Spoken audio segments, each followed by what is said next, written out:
Ivers points out that once the filibuster was removed from the confirmation process for judges, it never came back. He calls the so-called nuclear option a bad idea. The Senate, even though it gets me frustrated in serving in the House, is supposed to be the saucer that cools the emotions. And so the filibuster rule, I think, is good for America. It does give the minority some power. Food banks nationwide are still feeling the ripple effects of delayed USDA food assistance. Jason Aldrich with the West Ohio Food Bank says full SNAP benefits were just reauthorized in the state, and they're still scrambling to meet an exploding need. Between September and October, we here at the food bank have seen an 11% increase in the number of folks seeking food assistance from us, and those numbers are staying up, if not getting higher. The federal government is announcing the 2026 cost increases for Medicare and Medicaid. Medicare Part B will rise almost 10%, taking up the cost of living increase in next year's Social Security payments. Tatiana Fassiu is with the California Health Advocates Senior Medicare Patrol. Not only do you have to think about your potential healthcare spending dollars for next year, but also how is that Social Security income going to offset increases in your Medicare costs? Schools and providers say federal cuts are making it harder for them to deal with an ongoing youth mental health crisis. In Chicago, the nonprofit Juvenile Protective Association serves hundreds of mostly students with individual school-based programs,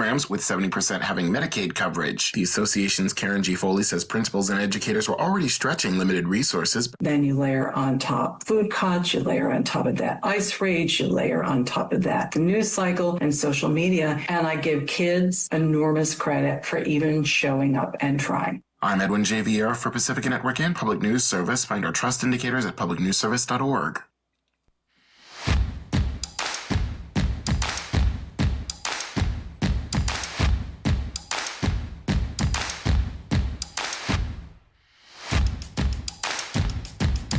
Psst, you're on. Okay.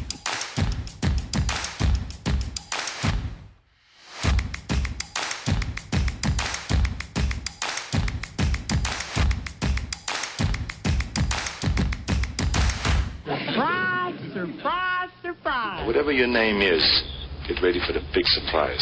Surprise! Surprise! And good morning, that big surprise. Val's back from Australia.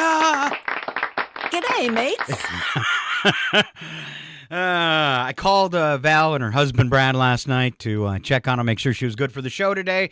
And I heard all sorts of colorful words from Australia.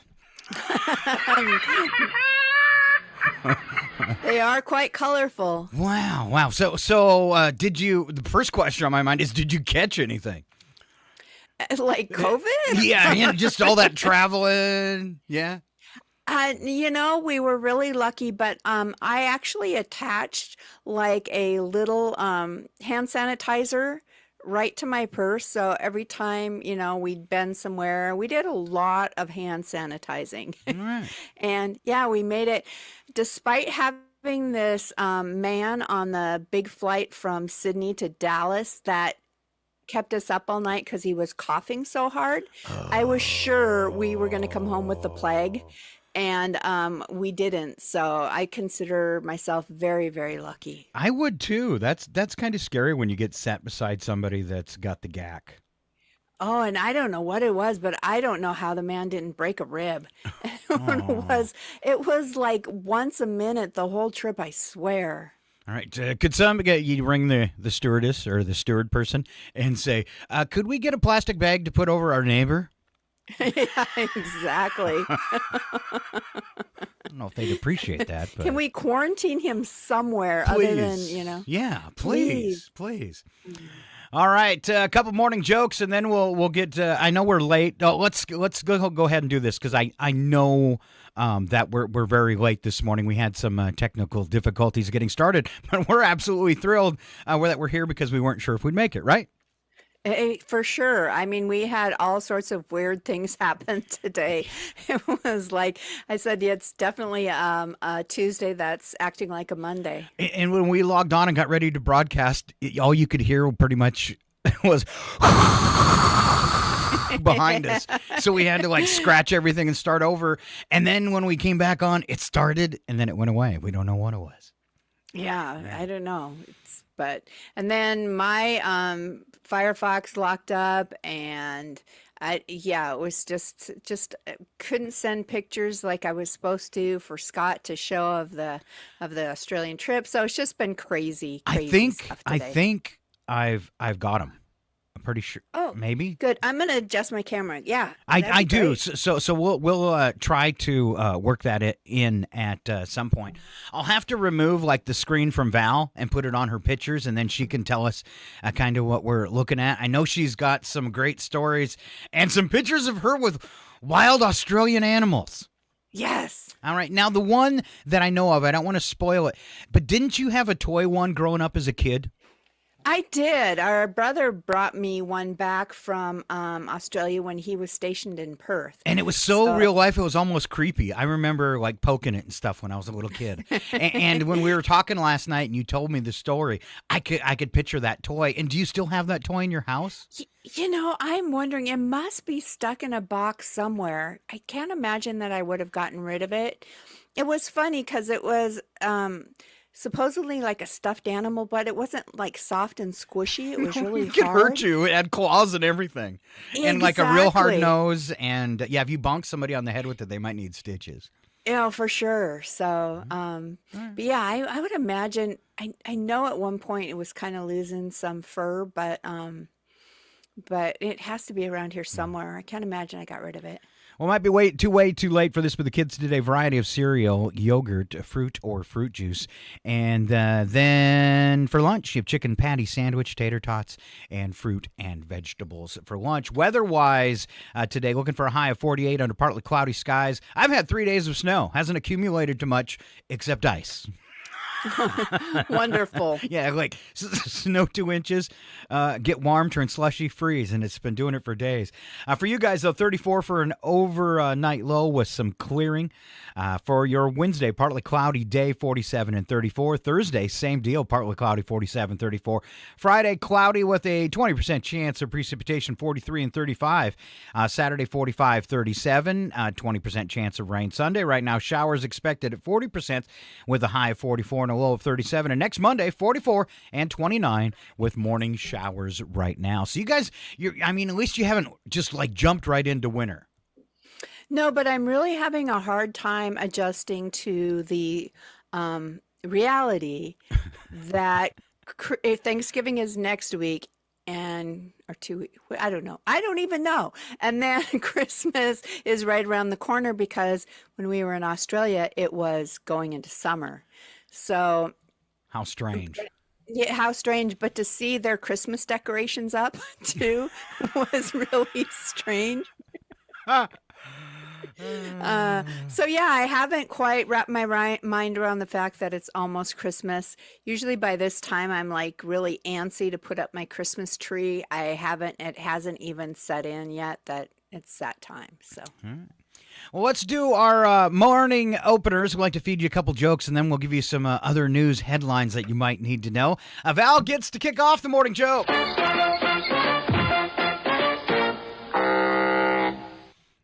Oh, we can tell Thanksgiving. Yes. Scott, it's just enough time to remember all the names of your in-laws, including exes. No. With Thanksgiving around the corner, my diet, I've been dieting. I've lost coming up on 30 pounds, but it's in a tailspin right now. It's time to go on a diet when you call the Butterball hotline for a stuffing recipe using Snickers. And Val with our Thanksgiving poem for today, in case we're not here next week. All right. Thanksgiving is almost here. It makes me feel so unstable. I always eat too much, and plus I have to sit at the kiddie table. Oh, kiddie table. Wow. All right, couple more. A man was walking down the street when he came across a body lying on the sidewalk. He ran into the phone and called 911. Operator asked him where he was. The man replied, "I'm on Sycamore Drive." The operator asked, "How do you spell that?" And he began S-I-C-K, no, S-I-C-A, no, S-I... Oh, let me drag him over to Lake Street and I'll call you back.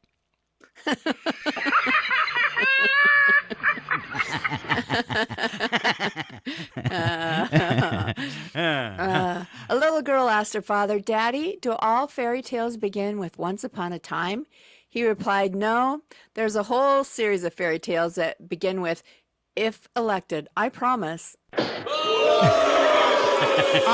day one. On day one, I'll end all wars. Or something close to that.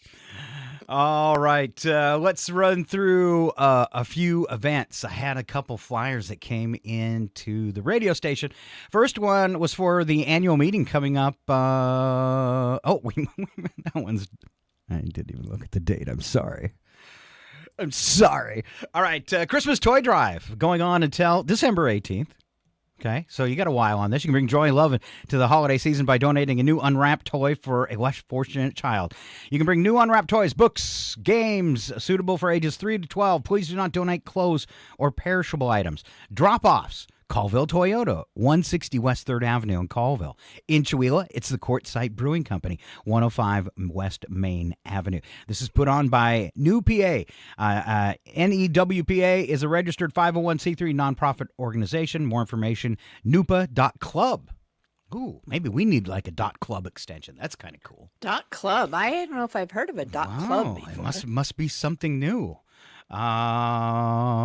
And did I shut it? I didn't. All right, taking a quick look at the community calendar. I'm sure there's not, as we head into the holiday, a lot going on. There's some help for people today, though, between 10:30 and 11:30, wanting information on open enrollment through Medicare. So if you need to get that taken care of, it'll go between, the time is different on the poster, between 9 and 2, Medicare open enrollment. You can join them for coffee and donuts as well this morning beginning at 9, and that's at New Health. That's 161 East 3rd Avenue, Colville, Washington, for their dental.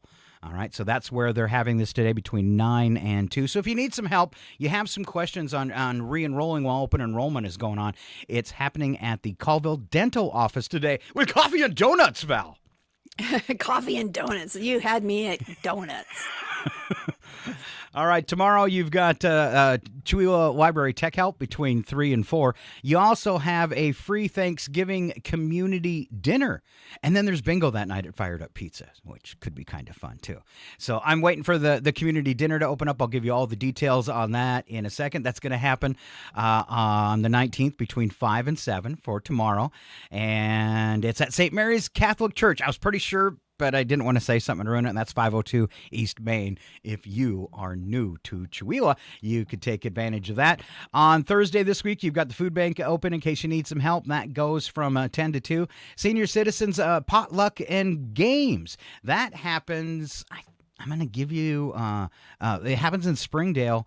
It's for citizens of Chihuahua Valley and Springdale. I'm sorry, it's at the Valley Fire Department. I had that backwards. So Valley Fire Department between 10 and 3 on the 20th. Senior Citizens Potluck and Games. And that's for any senior citizens, Chihuahua, Springdale, or Valley where it's happening.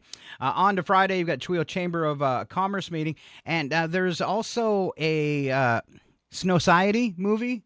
One of Warren Miller's ski movies happening on Friday night. We'll give you the location for that one real quick. My computer's super slow today.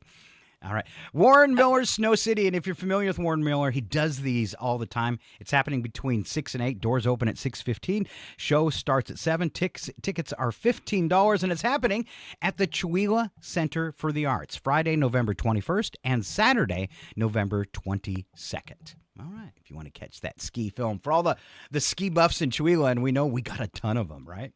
They're probably getting really antsy for some snow. Yeah. And then that kind of looks like the end of events as we head toward Thanksgiving. Now, you were gone, Val. Are you still going to be doing like the huge Thanksgiving get-together at your house? We are. I'm not sure how big it's going to be this year. I'm really not sure. I just found out that the boys and their girls, their wives, partners will be here, but the kids are with the other spouse. So we won't have the kids for Thanksgiving. And then some friends that we're having over. So I'm really not sure at this point how big it's going to be, but we'll work it out. So the folks throwing the toy drive, I'd never heard their acronym for their nonprofit, NEWPA, NEWPA. I find out what it stands for, Northern Washington Pickleball Association. All right. Good job, guys. Thanks for doing the toy drive. And we'll give Guy a shout out who sent in the message as well. Thank you very much. Side Well, I note. was kind of laughing about the dot club that we were talking about earlier on the Website. website. I was just thinking that, our politicians all have a .gov extension. I think it should be changed to .liar, since we can come up with anything, evidently. I think it should be .liar. Or maybe when you're at the White House or the Capitol building, you have to wear something that beeps when you lie. All you hear in the whole Washington, D.C. is beep. Yeah, and then reporters, when they're going to interview like a senator, they'd say, "Could you put your beeper on, please?" Like to ask you some questions from your beeper on. I think they should get a little shock every time they lie. Ooh, that's good too. All right, Valley Warriors Against Cancer throwing a Christmas Bazaar fundraiser. Want to give them an extra shout out. This is going to happen coming up December 6th. So get through Thanksgiving, and then you'll have to start thinking about Christmas. And that's going to happen on the 6th between 10 and 3 at the American Legion. Valley Warriors Against Cancer do great work, so make sure you support them on the 6th. All right, I think we'll move into some news headlines, try to go through these as quick as we can, Val. I'm going to kick it off with our first story, and then you should be able to catch up and follow us. Trump administration on Monday challenged a federal court in California's ban on the most law enforcement officers wearing masks during operations. A move the Department of Justice insists is necessary to protect federal agents.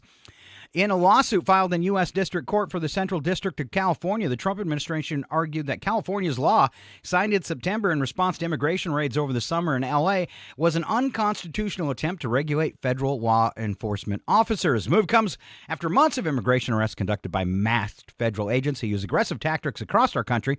California's ban was slated to go into effect in January of next year if they can't stop it. I have so much to say about that. It's creepy. I don't think they should wear masks because when this is all over, those are the people we're going to want to prosecute. Well, I think that's part of it. And I think you might find that a lot of them were pardoned for their January 6th involvement. Yes. But yes. I don't see why. I mean, they're not even identifying themselves. If you were jumped on the street by some masked person, of course you're fighting back. Yeah, no kidding. Exactly. Unmarked cars, and they don't identify themselves. And this is Gestapo stuff. Yeah. Just remove the masks and put a swastika on your sleeve. There you go. Let us know who's coming. Yeah. All right, Val. President Donald Trump opened the door Monday to launching U.S. strikes in Mexico. A move that would be a dramatic escalation of his administration's fight against drug cartels. Speaking to reporters in the Oval Office, Trump answered a question about potentially striking Mexico or sending American troops or other personnel into the country by saying, "It would be okay with me." I wish I could do his speech, his voice, but Trump said after he was asked whether he was considering such action, "Would I launch strikes in Mexico to stop drugs? Okay with me, whatever we have to do to stop drugs." Mexico is, look, I looked at Mexico City over the weekend. There's some big problems there. There's also big problems in the Oval Office. Yesterday Trump promised to send $2,000 tariff dividend check, saying probably the middle of next year. A little bit later than that. Yeah. Maybe. I'm holding my breath. Yeah. Oh, boy. During a weekend in which he has raged at critics, Donald Trump lashed out at Seth Meyers, as he has done before, while calling on the NBC late night host to be fired. How did that work for you last time, Donnie? Trump posted on Truth Social on Saturday, NBC's Seth Meyers is suffering from an incurable case of Trump derangement syndrome. He was viewed last night in an uncontrollable rage, likely due to the fact that his show is a ratings disaster. Aside from everything else, Meyers has no talent, and NBC should fire him immediately.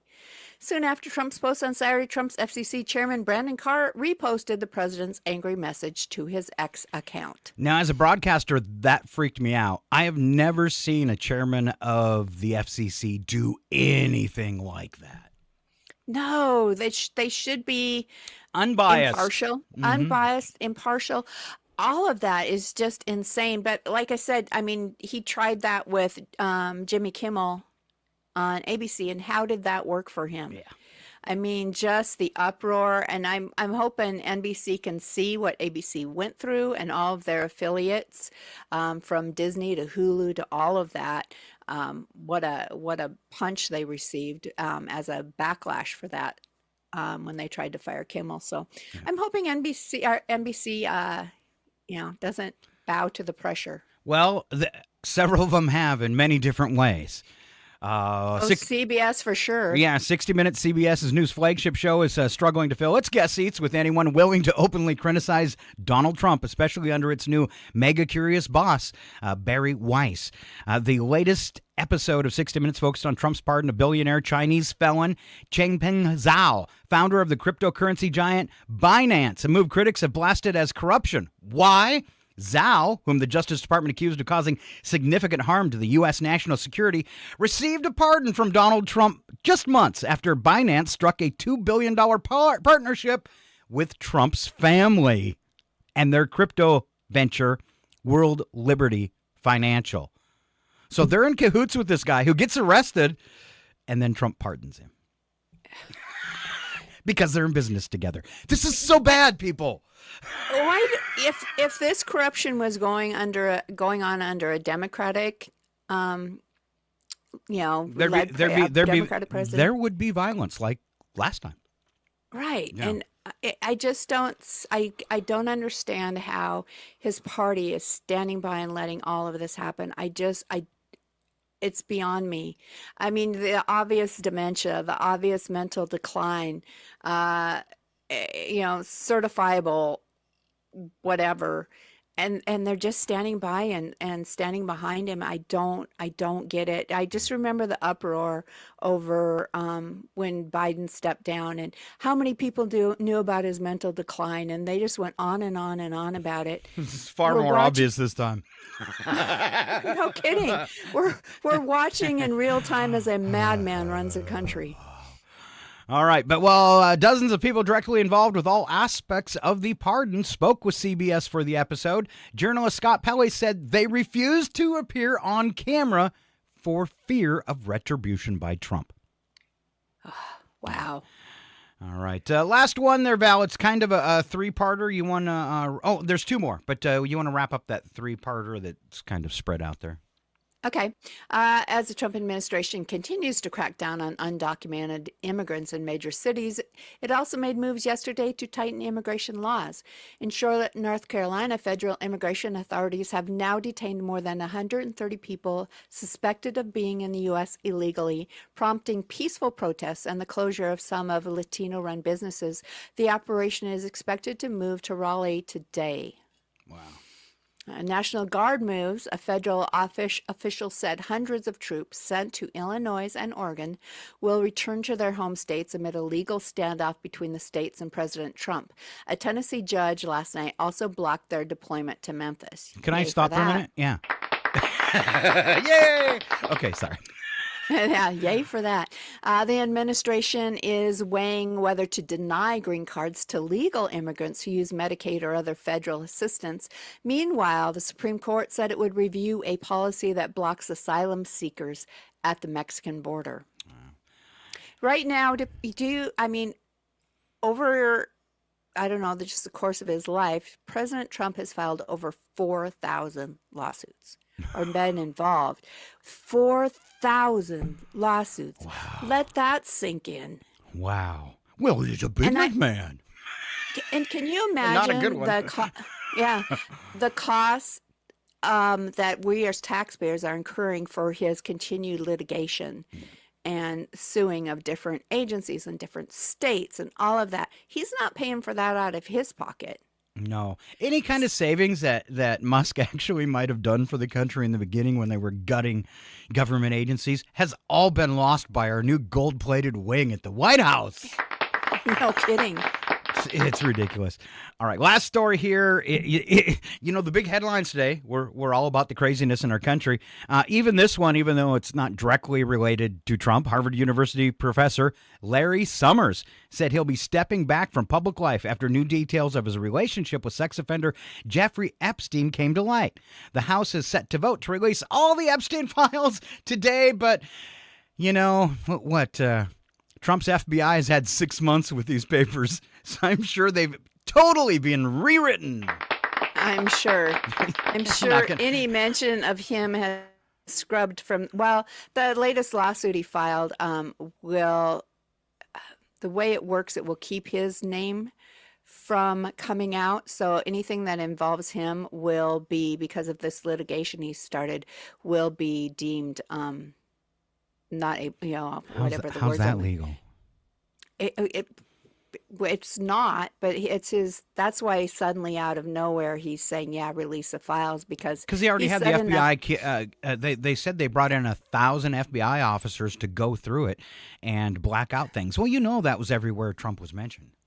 Oh, for sure. But Brad's still confident that not all of this can be hidden, and he said even if his name was scrubbed from the documents, what you're going to see is all these other people's names who are mentioned and who are being thrown under the bus are suddenly going to going, I have proof that Trump was also there. So he thinks that, you start naming names, people are going to start pointing at Trump too. So. Well, and Maxwell said in her interview with the DOJ that Trump's cabinet is full of people in the Epstein documents. So if we don't see those names of people in Trump's cabinet, she said they're in there. So that'll be a huge, red flag. If you can trust a criminal, which half of America's doing right now anyways.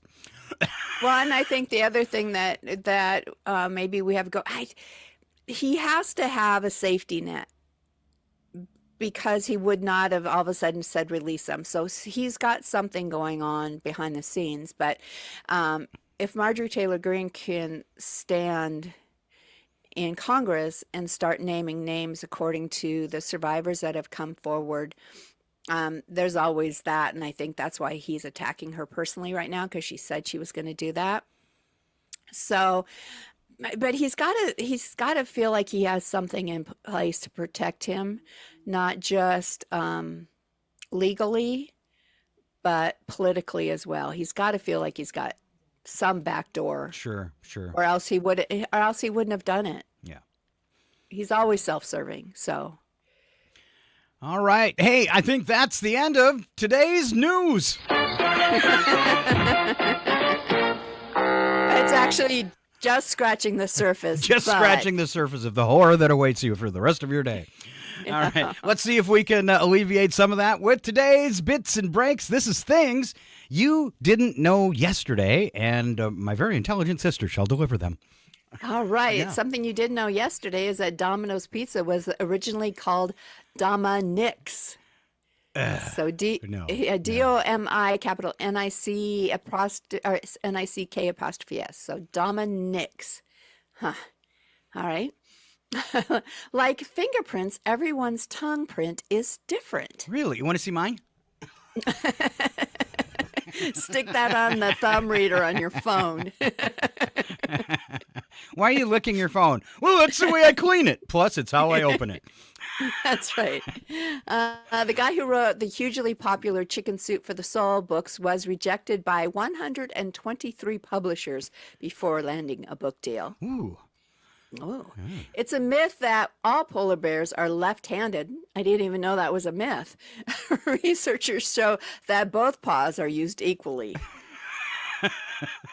Much like Scott. Those paws. The last execution by guillotine in France happened in the same year that the first Star Wars movie came out, 1977. Off with his head! Oh my gosh. That's crazy. Oh. Vive la France! Wow. Another thing you didn't know yesterday is that worldwide 560,000 tons of chewing gum are sold each year. And all of it goes under tables. Yes.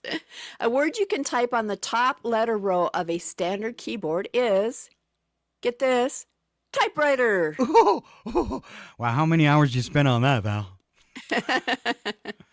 And finally, one thing you didn't know yesterday is that ants outnumber humans 1 million to 1. Ooh, wow. The ants are taking over. See, opportunities to have friends are all around.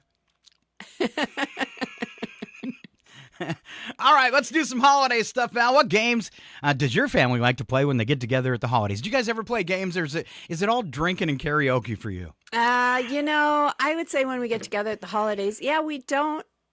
We've never been like a big game family. Lately, Brad and I have started playing Farkle, and so, but yeah, otherwise we've just never been. I mean. What used to is play Farkle? Pinochle. Is that where you guys try to gas each other out of the room? Yeah. I'm guessing Brad wins. Yes, Okay. of course. So I was right with the drinking and karaoke. I don't know. When we first got married, we played Pinochle all the time. But yeah, that's kind of slipped away, I think, probably as his dad's vision has gotten worse and worse and he can't play anymore. But yeah, that used to be something that, holiday meals were over and the table was cleared and the Pinochle cards came out. But I remember that from being a kid, mhm. All right. Yeah, our parents played it all the time. Ken is checking in this morning. Good morning, Ken. Thanks for checking in. Yeah, I was just thinking, I didn't remind Ken that we're back on the air this morning. He figured it out. All right, so these are a list of favorite holiday games for families in no particular order. First, Uno, but not regular Uno. It has to be Uno, the party game. Okay. All right. A I game didn't know there was a different Uno. a game I've never heard of before called Watch Your Mouth. Perfect one for the holidays.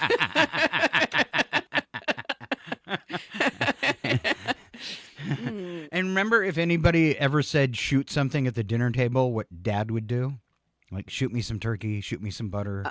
I'd probably throw it at you. Well, no, he'd pick it up, and then he wouldn't give it to you. So I know if you asked for a roll, it got thrown at you. Yes, and that's the game I'm thinking about. It's called Heads Up!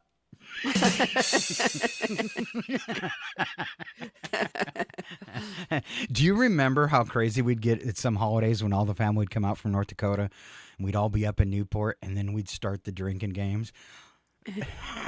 Like, how deep is the snow?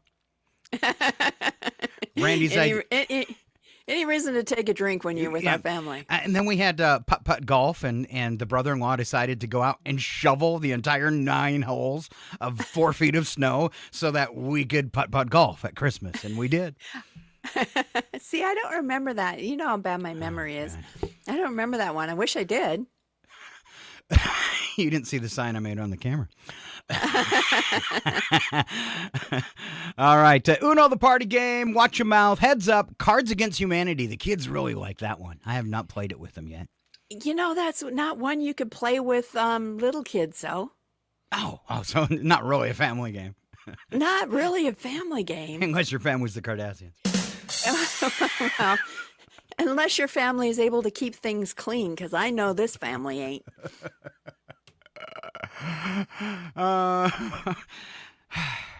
Big one for Ken says the game they used to play was Pull My Finger.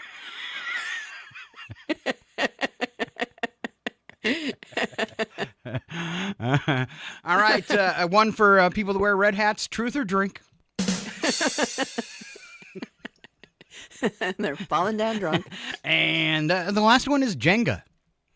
We never even owned a Jenga. Jenga. All right. Jenga, yeah. All right. Val, it's time for Val to unveil the Schlafman's family recipe for Thanksgiving turkey. Here's Val.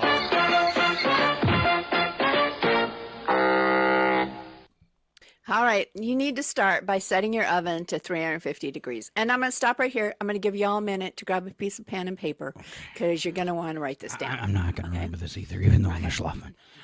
All right, are you ready? Yeah. Set your oven to 350 degrees. After seasoning the turkey with all the usual stuff, we're talking maybe some spices, butter, all that. You want to rub that butter in really good. You begin basting the turkey now with equal parts of the following. Okay, ready? Okay. A fifth of vodka, a fifth of rum, a fifth of bourbon, a fifth of gin. After you're finished basting, throw out the turkey and drink the gravy. Yeah. Family recipe handed down generation from generation. That's right. All right. I have the turkey forecast for next week. Okay. All right. This is the turkey forecast for Thanksgiving Day. Turkeys will thaw in the morning on Thursday, then warm in the oven to an afternoon high near 190. The kitchen will turn hot and humid, and if you bother to cook, be ready for a severe squall of cold shoulders. During the late afternoon and evening, the cold front of a knife will slice through the turkey, causing an accumulation of 1 to 2 inches on plates. Mashed potatoes will drift across one side, while cranberry sauce creates slippery spots on the other. Please pass the gravy, especially that stuff with the vodka. A weight watch and an indigestion warning will have been issued for the entire area, with increased stuffiness around the beltway. During the evening, the turkey will diminish and taper off to leftovers, dropping to a low of 34 degrees. In the fridge. And finally, looking ahead to Friday and Saturday, high pressure to eat sandwiches will be established. Flurries of leftovers can be expected both days, with a 50% chance of scattered soup late in the day. We expect a warming trend when soup develops. By early next week, eating pressure will be low, as the only wish left will be the bone. There is your Thanksgiving forecast. That was pretty cute. All right. How about some Thanksgiving food, Val? Some of what you indulge in on Thanksgiving Day has health benefits. Okay. If you didn't know that, pumpkin. It's a remarkably healthy food packed with vitamin A and fiber. Ooh. All right. Roast turkey has tons of protein with practically no fat, and it's low in calories. Plus, it's got niacin and vitamin B6. I eat lots of turkey. Now, your sweet potatoes, they have as much beta-carotene as carrots, 50% of your daily requirements of vitamin C, and as much potassium as a banana. And they also have lots of good fiber. My favorite thing to do at Thanksgiving is to hide the sweet potatoes. The problem is they smell so bad, people can always find them. Maybe we ought to turn on the searchlights now. No. It's just what they'll be expecting us to do. Do not find the sweet potatoes. Oh, I like sweet potatoes, but they have to be covered with brown sugar and marshmallows. And then they're no longer good for you. That's what makes them even more disgusting in my book. Oh, no, I like that. All right. Cranberry sauce. This contains cancer-preventing compounds. No. And then figgy pudding. Have you ever in your life had figgy pudding? No, but I've gotten jiggy with pudding. That's a story for another time and place. Whoop, whoop.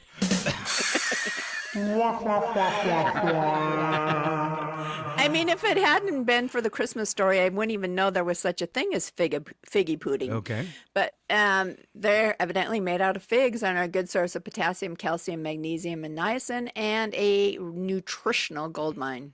Okay.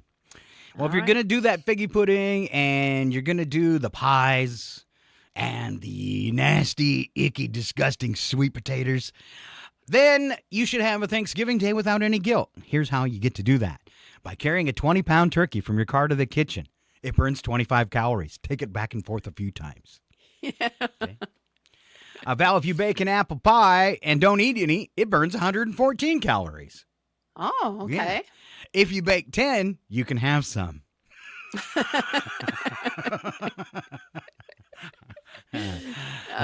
Tidying up the house for guests, 30 minutes, 126 calories. Oh, it seems like it should be more than that. But then I tidy up the house and clean probably for a couple hours before, Yeah, I'd let it go for a while so you get more exercise. There you go. Let that dust pile up. Yeah, and let things accumulate on all counters. Yes, let the dog nose prints be so bad that you can't even see through the window anymore. Especially your big picture window in the front. That's like perfect for. I bet it's always gooey. All right, chopping, stirring, and cooking for 2 hours, 360 calories. Wow. Whoa. I should lose weight on Thanksgiving, and I don't. All right, if we there's our Thanksgiving stuff, just in case we don't do a show next week. But if we are back next Tuesday, we'll have more Thanksgiving stuff for you too to top it off. Okay. All right. I thought you said we'd just do it again. Or just do it again because we only probably have 2 listeners, and the odds of it being the same 2 listeners pretty slim.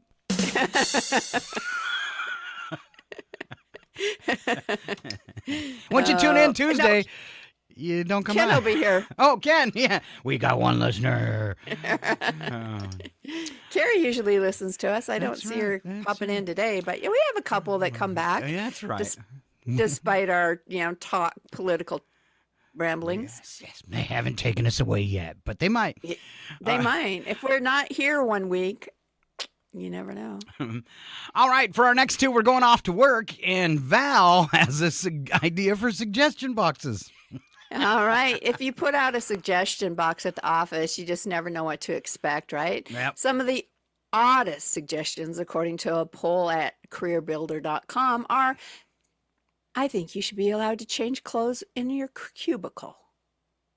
With others? Yeah. No walls, no nothing, just being able to change your clothes there. Somebody wanted to add a tanning bed to the break room. Everybody brings a Speedo to work. And those funny little goggles.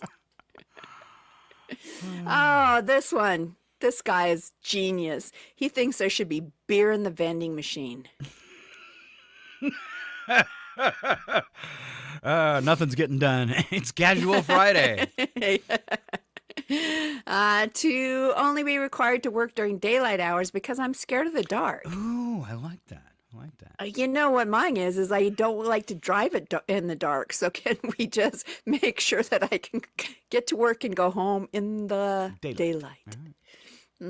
This person thought that the HR person should wear nicer shoes. Because he's got, disgusting toes. How about more time off to pursue side business as a clown? Okay, what's your clown name? I don't know. What's yours? I don't know.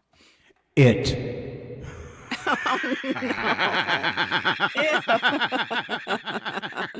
Oh boy. You so fell for that one, Val. I did. Somebody wanted to suggest that they be able to replace their desk with a futon so they could lie down and work. Yeah, standing desk, lying desk. Yeah. How about this? How about the what do they call that? The crash position desk. Oh, there you go. We just wad up in a ball. One of the suggestions in the suggestion box was install employee swimming pool. Ooh, all right. But this might be the best one right here, the last one. I thought there should be a team meeting held in Hawaii. Ooh. Mm-hmm. I wonder if Chuck will go for that. Come on, Chuck. If you pay your own way, I'm sure. Yeah. All right, what's legal, but you still look like a psychopath when you do it? Oh, boy. First up, I do this all the time just to get people to look at me. Using both hands to put on chapstick. And I get the extra large, like the big joints you can get at the weed store. I wouldn't know about that. Oh, okay. Another thing, flying a kite at night. Gotta watch out for the power lines. I don't know. Do you? Do you really, though? You're not only gonna be a psychopath, you're gonna have, I have a feeling if you want to electrocution. I have a feeling if you want to fly a kite at night, your last concern is electrical lines. What's legal, but you still look like a psychopath? Having carpet in your bathroom. People used to do that, remember? That's why your bathroom smells funny. Isn't Grandpa? Yeah. Remember the fuzzy carpet you'd put around the bottom of the toilet? Or as on the toilet lid? Oh, that used to be a thing. Still is in my house. Gotta have something to catch the misses. Oh, It's kind of like having a built-in rag by the toilet. exactly. Yeah. And we have a family member that, I mean, up until very recently, probably the last 6 months, had one. And finally we're like, you need to throw that thing out. Well, why? Because your whole bathroom smells like urine, and that's why. Ooh. Just up front, really brutal about it, huh, Val? Well, you gotta be sometimes with elderly people. Let's bring up that toilet paper thing again, and you did. All right, what's legal, but you still look like a psychopath? Standing next to someone at a urinal, even when there's an open one at the opposite end of the row. Do it all the time.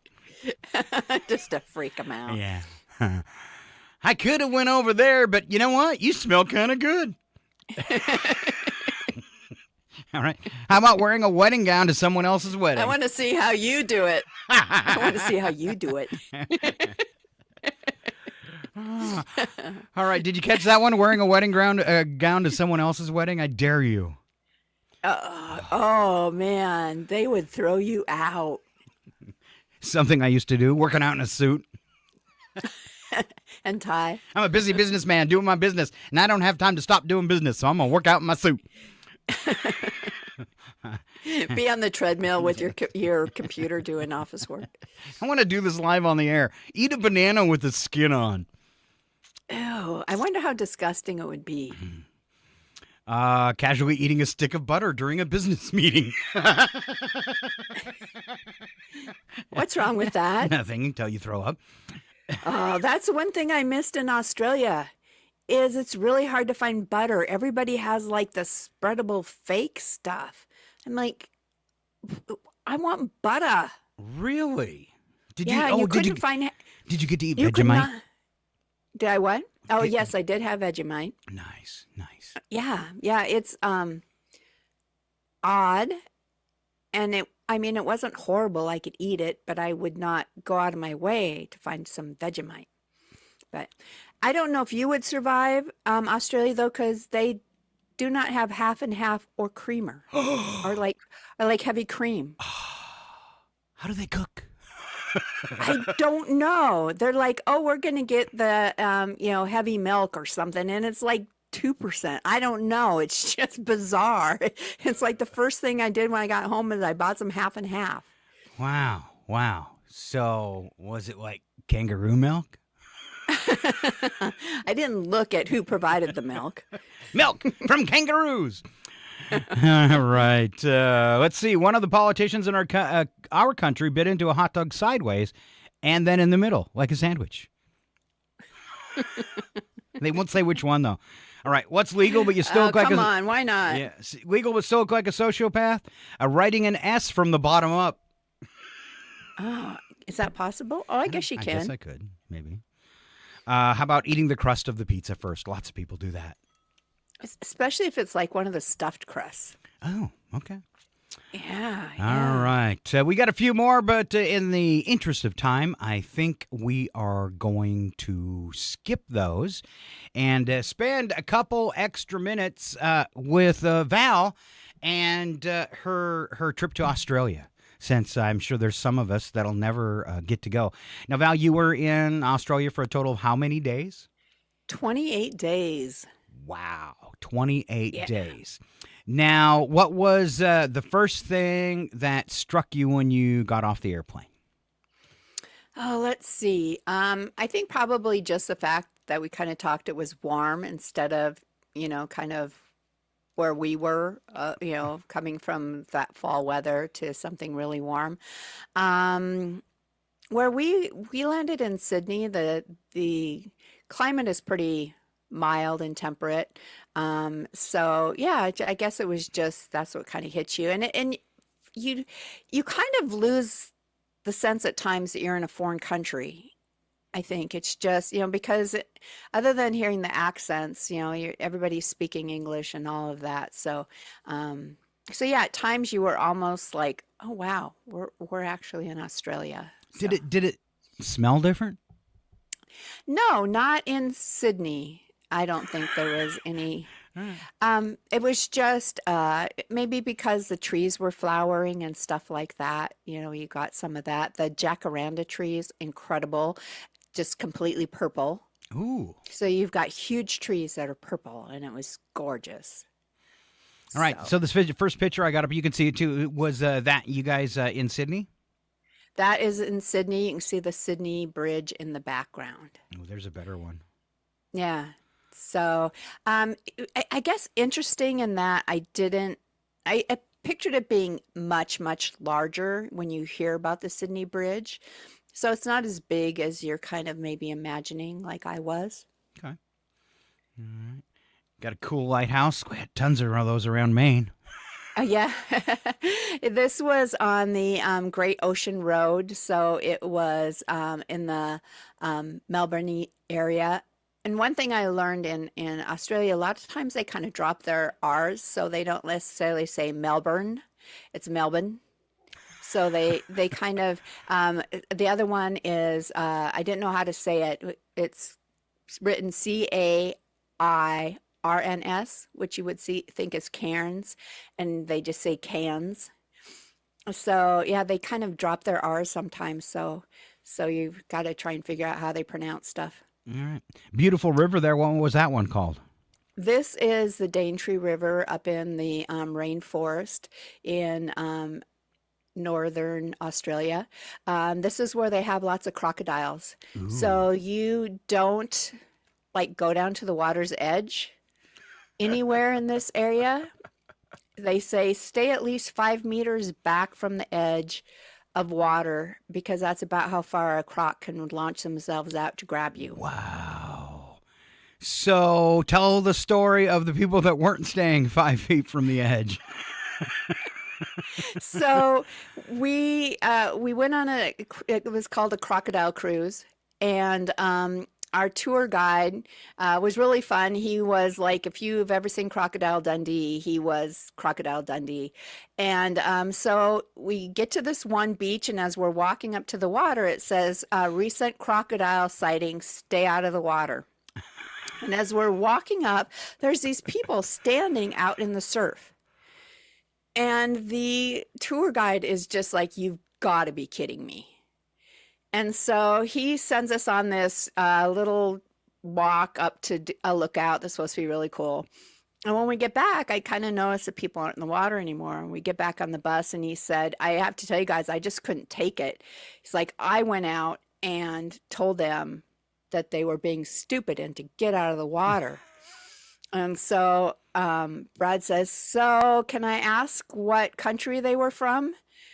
Because they're obviously not Australians. And he goes, you sure you want me to say? And we're like, yeah. And he goes, the U.S. Surprise, surprise. Wish you didn't have a buffalo to chase.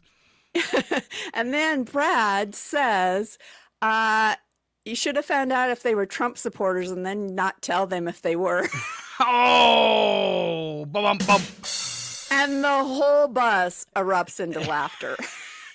So speaking of that, was there any U.S. hate that you experienced?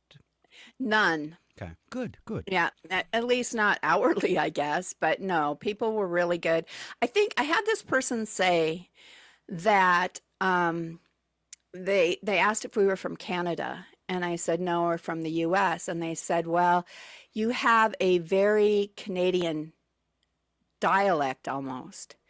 They said, so you must be from the northern part of the U.S. And I thought that was really an interesting correlation. I guess Sure. we don't notice it very much. But she said, there's Canadian inflection in your voice. So they knew we were from That's the funny. northern I can states. pick up Yeah. that. So maybe that's why, maybe people just assumed we were from Canada because I said A. So I see ostriches and kangaroos living together, mass hysteria. Yeah, that was an emu, which is one of their state animals. So the emu and the kangaroo are state animals because kind of the symbology behind that is neither one of them can walk backwards. They can only go forward. And so I thought that was kind of a neat reason to have those as your national animals. I have the same problem. What's the reason for it?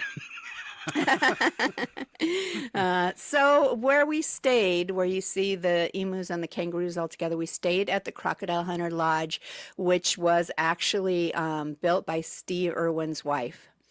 Wow. And so at the lodge, I mean, they're just the kangaroos and the emu are just roaming free. So one night it was dark and we were coming back from the restaurant and I'm like, Brad, there's something in the bushes. And he flashes his light and there's a kangaroo just standing right there. So they were everywhere. You saw them all the time. They also had koalas at the lodge. You can sit and eat your breakfast and watch the koalas up in the trees and stuff. So that was really fun. And you got to touch a koala bear, right? Yeah, because right in zoo, which is also owned by the Irwins. And so, yeah, one of the places, and I couldn't pull up the picture. I was having problems with it. But at the zoo, we got to pet a koala, which was not what I expected whatsoever. They almost feel like sheep wool. Oh, wow. It's a really dense type of fur. It doesn't have that lanolin feeling if you've ever touched sheep. But yeah, it's very dense, it was really interesting. Because you're expecting them to be furry or fuzzy or whatever, and they're not. So that picture that we're showing right now, if you're listening on the radio, it's to die for. One of them, the koala sitting on a log with his legs straddling around a 6-inch tree going up. And then he is got his forehead leaning up against the tree while he straddles it, and he's asleep. I have so many pictures of the strange ways in which koalas sleep. Because I think they sleep up to 20 hours a day. Wow. They eat 1,000 eucalyptus leaves a day. And so, yeah, it's just kind of fun to see all the different ways. They're so cute. You can't hardly stand it. All right. Now, once you were there, you had a story, or Brad said something. How many flights within Australia did you take? We took 5 within Australia. So our hosts were incredible. They took us all over the country. We flew from Sydney to Melbourne. And then that was where we did the Great Ocean Road, saw some really cool places, the Three Sisters, the Blue Mountains. And then from Melbourne, we flew to Alice Springs, which is so Melbourne's kind of the southern part of Australia. Flew to Alice Springs, which is outback. I mean, it's in the middle of, excuse me, it's in the middle of the country, super hot, 104 degrees, dry, so dry that you would hang your clothes out and they'd be completely dry in a half an hour. Terrible flies.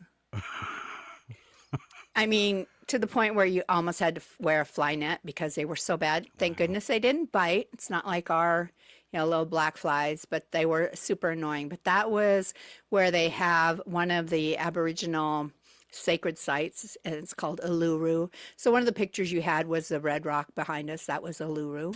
Okay. From there, we flew to Cairns, and that's where the rainforest is, and we did the crocodile cruise and things like that. From Cairns, we flew to Brisbane, and Brisbane was where we did the Crocodile Hunter Lodge and the zoo. And then from there, we flew back to Newcastle, which was where our friends live and kind of our home base. So.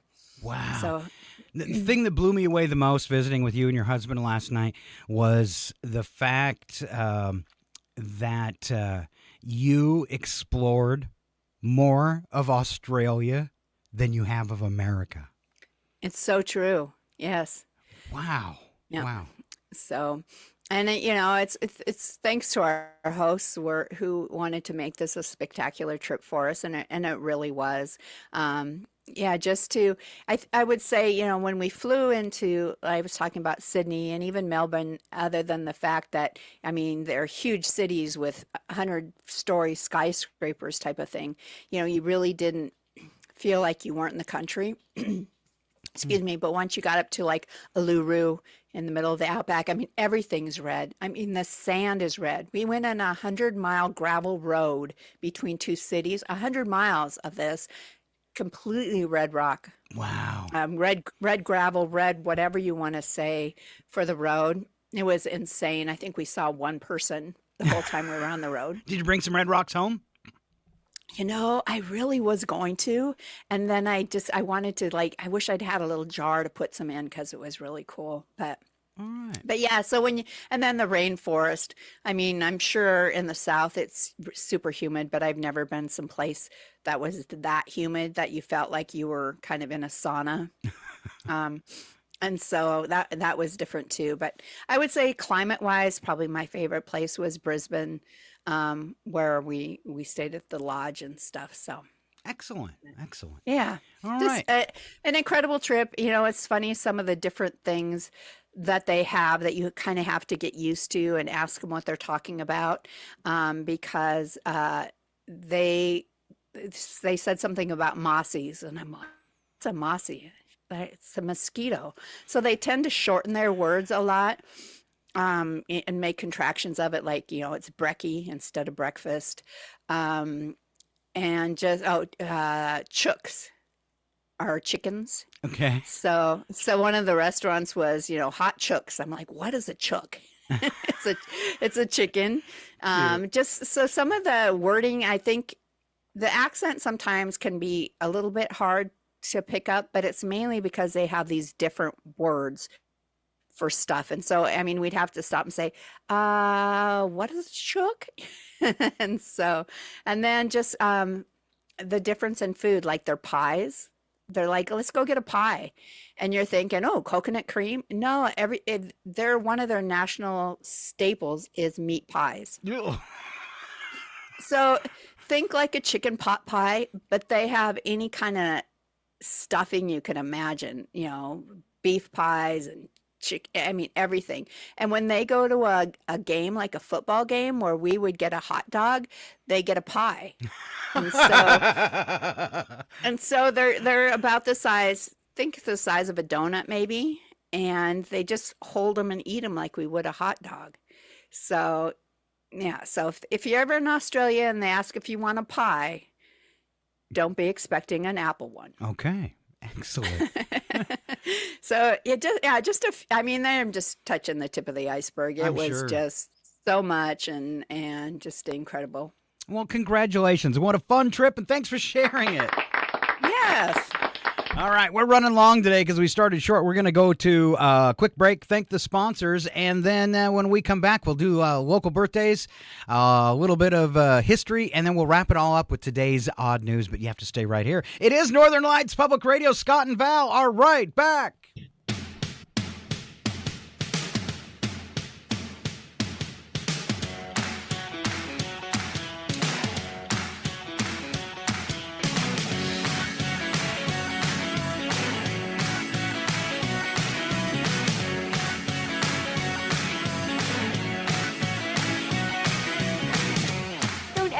Never.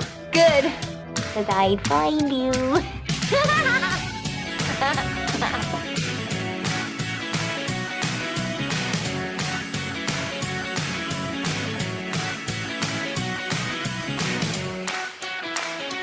See that the humans remain entertained until the end.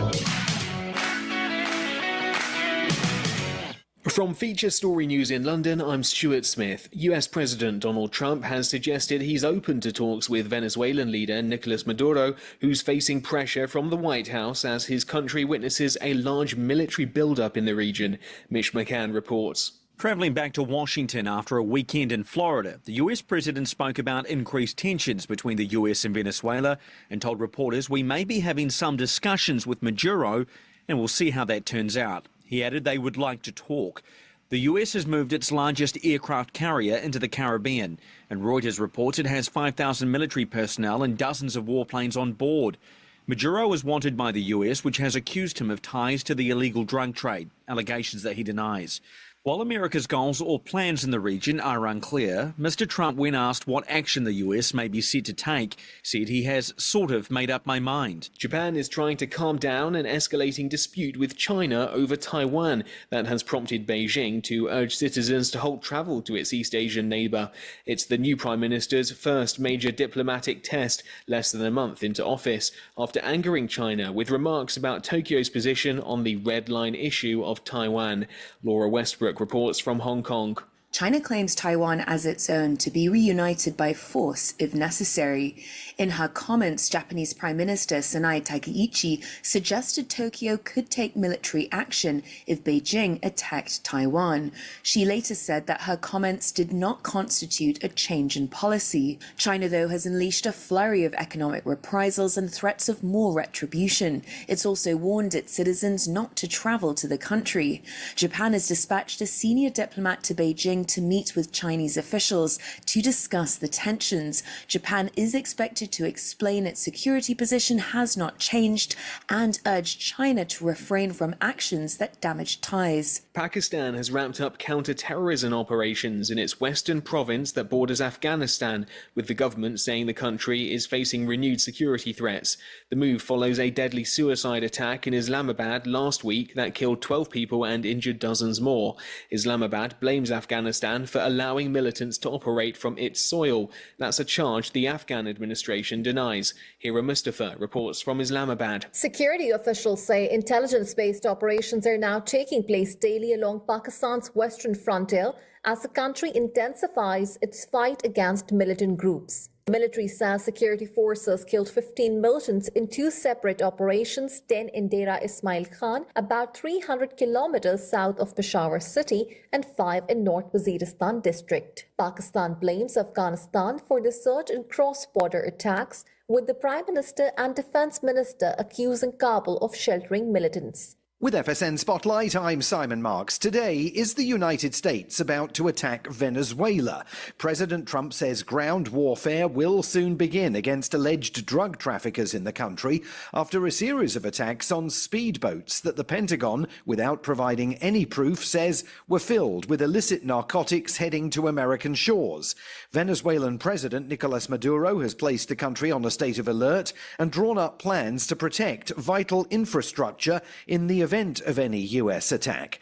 Latin American scholar Oliver Stunkel is an associate professor in FGV's School of International Relations in Sao Paulo. Everything suggests that the Trump administration is seeking to scare Maduro into resigning, perhaps. I think that there's still a lot of concern in Washington about potential unintended consequences of having boots on the ground. The primary goal right now is to create a situation in which internally there will be a movement, perhaps of a general seeking to move against Maduro. He spoke to Foreign Policy magazine. Last week, the British government stopped sharing intelligence with the US that might be used in an assault on Venezuela, amid indications that London is worried there are no grounds in international law, even for the maritime attacks that the Trump administration has already engaged in.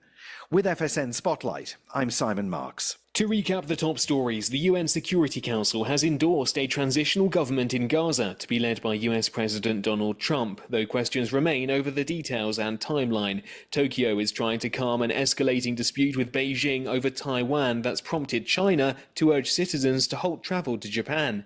And Saudi Arabia's Prince Mohammed bin Salman will visit the US President in Washington, his first time back in America since the state-sponsored killing of a Saudi journalist in 2018. That's the latest feature story news. Stuart Smith reporting. 102.7 FM, KCHW. Chowila. You're listening to Northern Lights Public Radio on 102.7 KCHW. Chowila, Colville, Kettle Falls. It's 8:41. Your KCHW morning show is made possible by donations from Colville Toyota, Colville Toyota, located at 160 West 3rd Avenue in Colville, offers new and used vehicle sales and service. Vehicle sales is open 8:30 a.m. till 7 p.m. Monday through Saturday, with a Toyota Express Maintenance Center open 7:30 a.m. till 6 p.m. Monday through Friday. More information on Colville Toyota's vehicle inventory and services is available at colvilletoyota.com. A small-town dealership with a big heart. And by Chihuahua Flooring. Chihuahua Flooring at 214 East Clay in the 3rd Street Mall offers a wide variety of products, including carpet, ceramic and porcelain tile, vinyl and laminate planks, and vinyl sheet flooring. Chihuahua Flooring carries products for both commercial businesses and residential homes, including brands like National Flooring, Del Tile, Mannington, and Mohawk. They also offer blind repair. For more information, you can visit online at chihuahuaflooring.com, call 509-935-8021, or via email at chihuahuaflooring@gmail.com. Programming brought to you by Ryan Moore, your Edward Jones financial advisor in Deer Park, Washington. Edward Jones, member SIPC. Edward Jones is a firm that helps individuals and business owners achieve their financial goals. More information is available at edwardjones.com or by calling 509-276-2974. Edward Jones, member SIPC, with locations in Deer Park and Chihuahua. This is KCHW 102.7.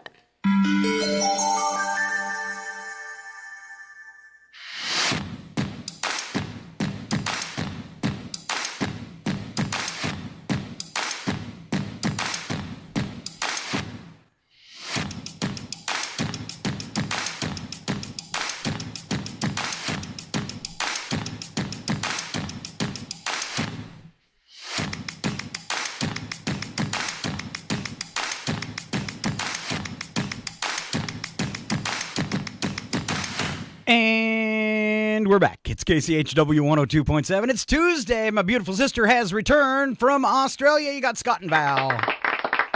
Good morning. Good morning. Hey, look how they just disappeared. Like a green microphone, and then it was Your there half it of your body is green. There. Wow. Okay. Hey, as we get started today, I want to roll out on this second part. I want to roll out, and we're going to abbreviate some things, cut some stuff out because we're running long. But I do want to roll out our local birthdays for today. I'm going to back up actually and start on Monday since we don't do a show on Monday. We have Michaela Smith had a birthday, as well as Ronnie Lindquist. And then today, a couple notes on the calendar. American Legion Post 54 meeting 7 p.m. Chihuahua Arts Guild meeting 5:30 p.m. And then birthdays for Brian Burya, Kara Dawson, and an anniversary for Ken and Amy Bad Eyes Kirsch. Thank you, guys. See them around town, point and laugh, and tell them we talked about them on the radio. And we'll go to Val. Val, let's skip the celebrity birthdays and do a little bit of history. All right, it happened today. In 1307, according to legend, using a bow and arrow, William Taylor shot an apple off his son's head. What if he would have missed? Remember how that used to be like, oh my gosh, and now you see it all the time in, like America's Got Talent. Scary. Yeah, 1928, Steamboat Willie, the first Mickey Mouse cartoon, premiered at the Colony Theater in New York. Let's move up to 1963. The first phone with push buttons went into service in Pennsylvania. I mean, that was before I was born, and all I remember using until probably, I don't know, the 80s was still a rotary phone. Mom and Dad weren't very techy. No, not at all. 1991, Susan Ferrer of Loire Valley in France became a great-grandmother at age 49. She had her first child at 16. The daughter gave birth at 17. The granddaughter at 15. Great-grandmother at 49. Crazy. 1995, prison officials in Dowd, France, admitted they had to change the locks on 300 cell doors because someone lost the master key. Wasn't me. Wasn't you. No. Wasn't you. Good thing they had ended execution by guillotine by that time. Because Yes. 2003, a 57-year-old Florida woman recovered from a stroke to find she had a British accent. Experts diagnosed Judy Roberts as suffering from foreign accent syndrome, one of less than 20 cases reported worldwide in 80 years. You know what would be worse than that? What? If you were in an accident and you woke up and you had a southern accent.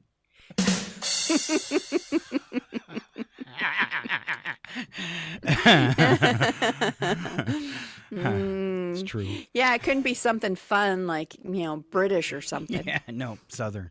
Y'all have a good day now. Y'all. Our host in Australia had a sticker on her car, on her window in her car that said, "Y'all need Jesus." All right. Any others? 2011, the video game Minecraft was released. And 2020, Michael B. Jordan was named Sexiest Man Alive by People magazine.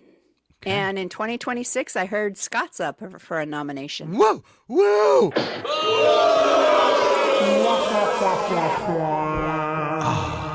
Special events. It's Apple Cider Day. Married to Scorpio Support Day. I think you should have Mother was a Scorpio Support Day. Yeah, Mom was a Scorpio through and through. True blue Scorpio. Do not anger her. She's going to sting you with that tail. Yeah, just walk over the top and you're just... I love you, Mom. I love you. Stop. Stop. She was a Scorpio. All right. And if you met our mother, you know. Yes. I remember when I came back to Chihuahua after being gone for a couple decades, and my wife at the time was taking me around the Legion, introducing me to people, and somebody heard the last name and turned around and went, Schlafman, and then he looks up at me and he says, "You're Nana's boy, aren't you?" I said, "Don't hold that against me." Yeah, please. We love you, Mom. Through it's no okay. fault of my own. Mickey Mouse Day. It is also Princess Day, Val. Mm-hmm. Like proud. And as Val said, push button phone day. Val, what's the number of the day?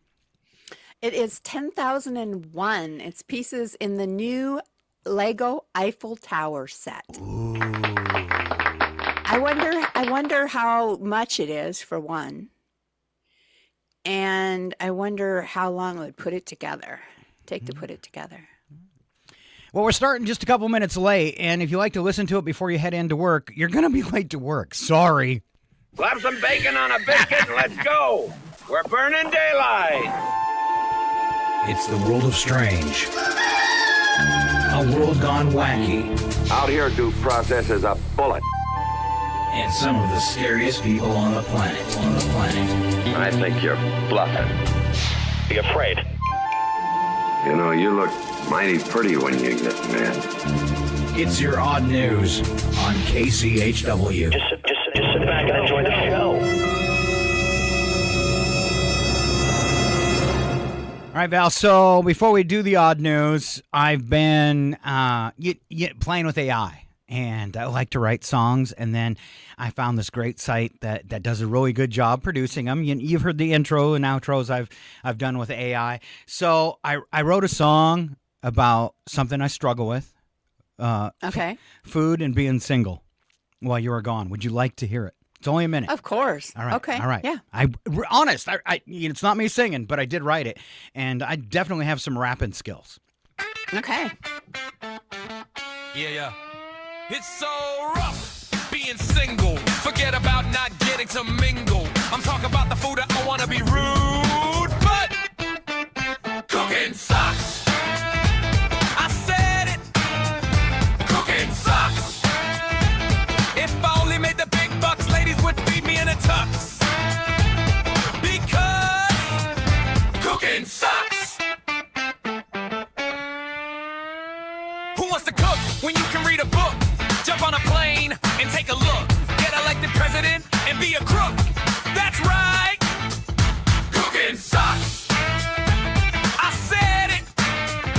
Cooking sucks. I didn't mean to get political, but just deal with it because my rhymes are critical. Look that up. Cooking sucks. Word. Cooking sucks. Word. Word. When you're doing a rap song, you got to put word in there, right? That's right. So it says my rhymes are critical. Look that up, and no one has questioned me, even with the thumbs up I got for the songs and stuff. No one asked me what is critical. Do you know? It says my rhymes are critical. Critical. No, I just believed you when you said it was a real word. It is a real word. It means right. Try is. I'm going like that. Is try part of the hint on that? No. Like 3 parts. No. I just thought it was like critical. But critical. I had to rhyme it, so I had to go looking for a word, and critical came up. It means, and I thought it was perfect. It means archaic. My rhymes are archaic. Even though it's set to a rap, beat, they're still archaic. Yes. All right, here we go with your odd news. We always kick it off with the news attack. First sentence true, second sentence bad joke, and here comes Val. Today, a study found we should be washing our sheets weekly to every other week. I told Scott this, and he said, they come off? What? What? All right. Studies show that uninsured patients in the hospital suffering from traumatic injury are twice as likely to die as insured patients suffering from the same injury. The difference lies in their treatment, of course, the standardized life support machine versus the manually operated one. It seems like a no-brainer. How many people opt to not have the procedure because their insurance or they don't have insurance to cover it? That's right. A study found that dog owners live longer. Makes sense. After all, you can't count on a cat to run back into town and alert the townspeople when you've fallen into an abandoned well. Because even if it did run up to somebody, go mew mew. My cat tries to lead me places, but it's just usually to the bowl. Yeah, exactly. Treat. Oh, researchers say seabirds may be eating the plastic floating in the ocean because they're attracted to the fragrance of plastic. And also explains why they're attracted to food left in McDonald's parking lots. Smells like a French fry. Yep. A study says a typical Thanksgiving dinner only goes 64% as planned. It goes from 90% to 64% when the first relative arrives. Aunt Gladys. Here comes Aunt Gladys. In California, a bear wandered into a 7-Eleven and was immediately offered a $20 an hour job with a $500 signing bonus. Pretty much. Yep. Health and safety experts are recommending that all 50 states require bicyclists to wear helmets. And far less revealing shorts, please. Yeah, really.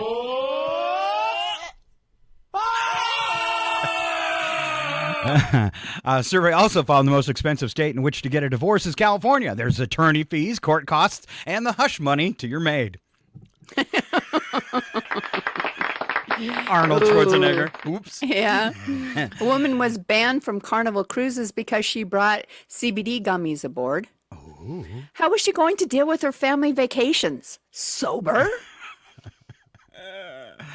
A woman was banned from Carnival cruises because she brought CD gummies on board. She got the Carnival slogan as fun for the whole family, but not that much fun. Oh, come on. Sometimes that's it. And like they weren't even THC gummies, they were CBD. Doesn't Really? do nothing to you. Wow. Really? Wow. Carnival, you need to figure stuff out. You're losing half your clients. That's why you take weed pens. They look like vapes. There you go. I'm guessing. They probably don't even want you to have those. No, I'm sure they don't. Don't listen to Scott. He will probably get you arrested. Yeah, kicked you off Carnival cruises. I want to know at what point, do they kick you off the ship or just ban you from future ones? Because, we were wondering that on the plane. If you did something wrong, it's not like they can throw you off the plane. You got to at least wait till you land. So have you ever seen the cartoons where they take the emergency floating ring? What do you call those? The thing you toss somebody when they're drowning, the ring. Life ring or whatever it is. Flotation device. Well, have you ever seen it like in cartoons when they stuff them over somebody's shoulders and arms and everything? Mm-hmm. Okay, so they take you up to the deck of the cruise ship and they do that to you and just push you over. Sink or swim. Yes, Sink or swim. Sink or swim. All right. World of Wacky but True. We only add sound effects from movies and television shows to these stories. And here comes Val with our first true story. All right.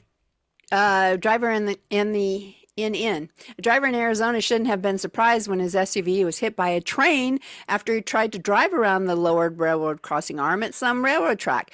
The man was the only one in the SUV and had to be taken to the hospital. The incident happened in, surprise, Arizona. Surprise, surprise, surprise. Whatever your name is, get ready for the big surprise. Surprise, surprise.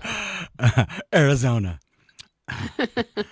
All right, thieves rolled up the red carpet outside a Switzerland hotel, 5-star hotel, making off with the expensive wool rug in the dead of night, even though it was screwed down.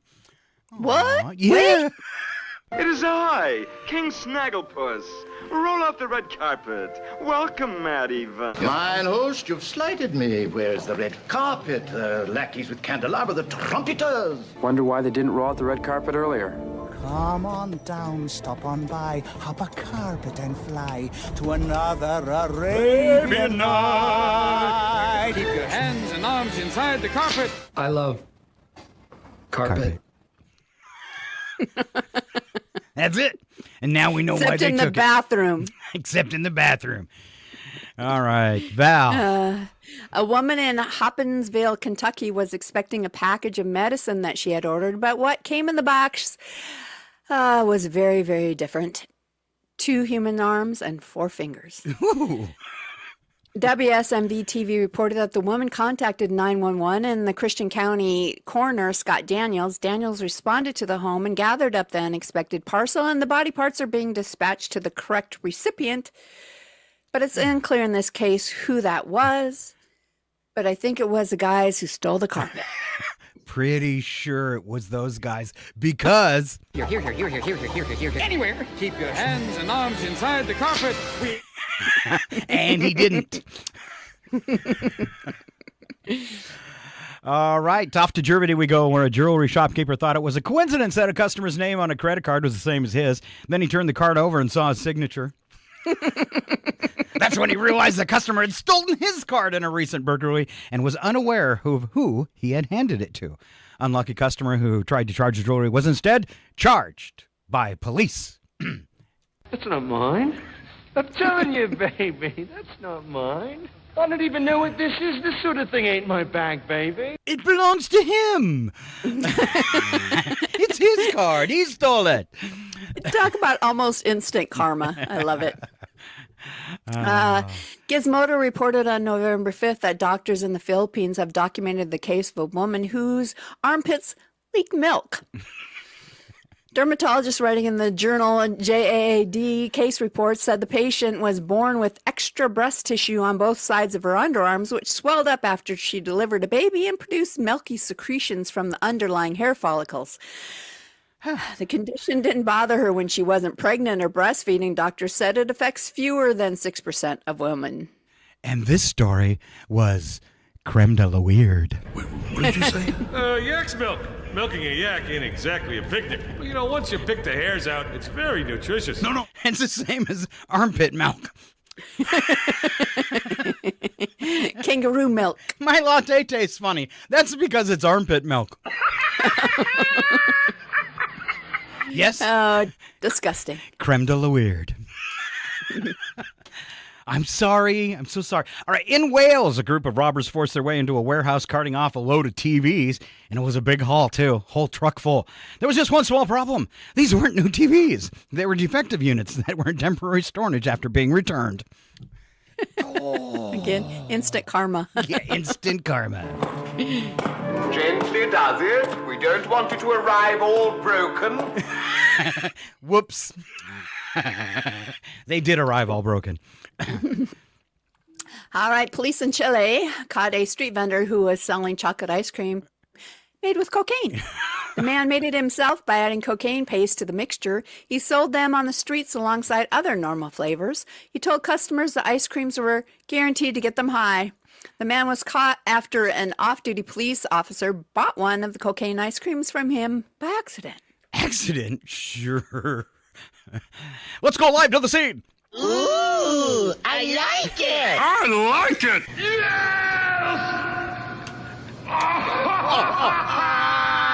I like it. Oh.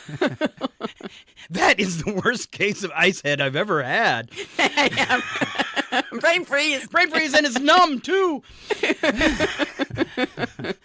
All right. Off to Florida, which is our last story. On the morning of November 3rd at a Publix grocery store in Miami, a man using the restroom stall was assaulted after Alfredo Brandis, 72, entered the restroom frenetically and began to bang on the stall door. When the victim exited the stall, Brandis yelled at him to hurry and move, but Brandis was blocking his way. He said Brandis presented a knife and waved it in front of the victim, then tried to cut him with the knife. Victim used his book bag to shield himself. So glad I took my book bag into the toilet with me. Yes. That was handy. Brandis told police he really needed to use the restroom is why he did it. He was charged with aggravated assault with a deadly weapon. All that time he could have just gone to the bathroom and been done with it, but I wonder if he messed himself in the process. I mean, it's that bad you can just use a urinal. It's kind of shaped like a toilet. Exactly. Yeah. Let's listen.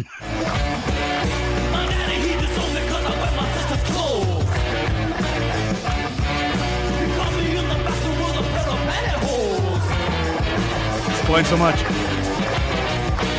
What the hell are you doing in the bathroom day and night? Why don't you get out of there? Give someone else a chance. What's all this? Looks like Darth Vader's bathroom. There is no bathroom! I gotta go to the bathroom.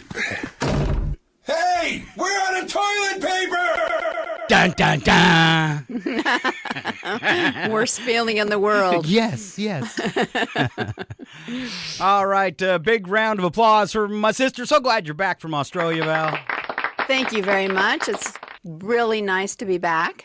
It is a Tuesday night. That means the station will be overrun with cool music as it is every night at 6 o'clock. 6 o'clock tonight, though, starts jazz. You got 3 hours of jazz music with Dr. Jazz. He'll take you till 9 o'clock. Then from 9 to 11, it's the Soul Show.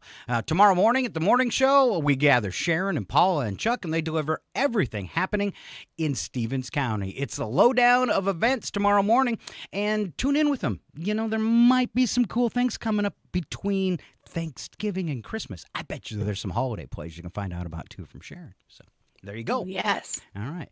Other than that, want you to have a great day. Keep on listening to Northern Lights Public Radio. Val, would you like to say goodbye or anything else like that? Good day, mate. I'm so glad she didn't say any of the other words she's been practicing from Australia. That I've been trying not to say. Have a great Trying day. really hard. So glad. I'm only a mild heart attack today, Val. Have a great day. Coffee's brewed. The birds have sung. It's time to get off your butt and get something done. We're sorry to go, but tomorrow's probably another show. We think you'll agree we should all keep working for free. Got your favorite joke. Love you, sis. Have a great day, Love everybody. you too. You too. It's your KCHW FM morning crew.